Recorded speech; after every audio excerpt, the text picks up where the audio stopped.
Hello guys, magandang umaga sa inyo. May kwento ako sa konti lang ito.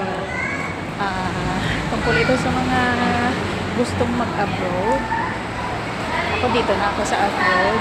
So, kayo na nagbabala, kailangan bago kayo muna mag-decide na pumunta o mag-apply nandit sa pupunta sa ibang bansa, tiyakin nyo muna na sigurado kayo sa sarili nyo. Kasi hindi biro ang magtrabaho sa abroad, lalo na sa mga mahihinahon. Kaya dito talaga tibayan ng loob. At saka kailangan din alam mo kung anong purpose mo, kung bakit nandito ka, para sa pamilya mo, na mabigyan sila ng kanilang magandang buhay, lalo sa mga anak natin. Alam mo yun.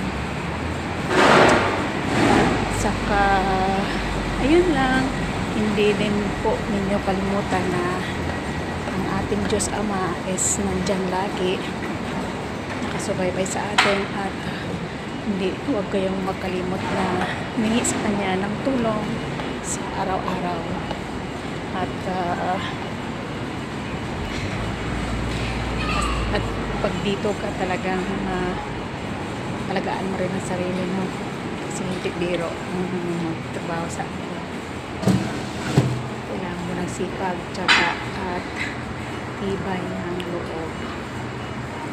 Okay.